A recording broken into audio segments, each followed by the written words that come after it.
మూల కూడా అంటే సీక్రెట్ చూపించింది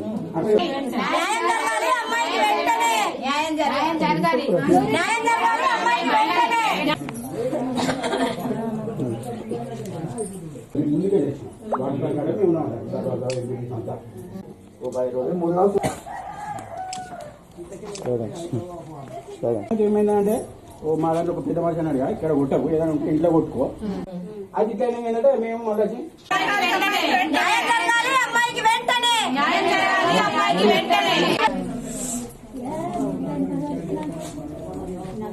ఇక్కడ కొట్టుకోవాలి కదా అన్నాడు అనుకోడు ఏమంటే ఏమి లాస్ట్ గా ఇచ్చి చెప్తాడన్నాక మీరేమైనా సరే వచ్చినా చెప్తాడు కదా ఇట్లా పోయినా అట్లా పోయినా ఒకటే అది చెప్పండి చెప్పకండి. ఇలానే అబ్బాయి 4 సంవత్సరాల నుండి నన్ను ప్రేమించి పెళ్లి చేసుకుంటా అని మాయమాటలు చెప్పి ఇప్పుడు పెళ్లి చేసుకున్నాని పరాడి నాకు న్యాయం జరగాలని కోరుకుంటున్నా. నేను పెళ్లి చేసుకుంటా, ఫిజికల్ గా నన్ను వాడుకున్నాడు, పెళ్లి చేసుకుంటా అన్నాడు. ఇప్పుడు నేను పెళ్లి చేసుకోను అంటే నాకు ఇష్టం లేదు అనే మాయమాటలు చెప్పి వదిలించుకోవడానికి ట్రై చేస్తాడు. నాకు న్యాయం జరగాలని పోలీస్ స్టేషన్ దగ్గర పోతా కూడా వాళ్ళు నాకేం న్యాయం చేయలేదు. మేమిద్దరం పెళ్లి చేసుకోపోవడానికి కారణం వాళ్ళ తల్లిదండ్రులే.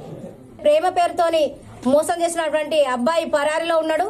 మరి అమ్మాయిని మోసం చేసింది కాబట్టి ఒకే కులానికి చెందినా కూడా అమ్మాయిని 4 సంవత్సరాల ప్రేమ పేరుతోని మోసం చేసి పరారిలో ఉన్నటువంటి అబ్బాయి ఖచ్చితంగా ఈ ప్రభుత్వం కావచ్చో మరి పోలీసు డిపార్ట్మెంట్ కావచ్చో అందరూ కట్టుకలిసి అబ్బాయి ఎక్కడున్నా కూడా తీసుకొచ్చి అమ్మాయికి పెళ్లి చేయాలని చెప్పేసి ఈ రోజు కుల సంఘాలు అన్ని మద్దతు తెలుపుతున్నాయి. అమ్మాయికి ఖచ్చితంగా న్యాయం జరగాలి. ఇలాంటి ఇంకోసారి జరగద్దు.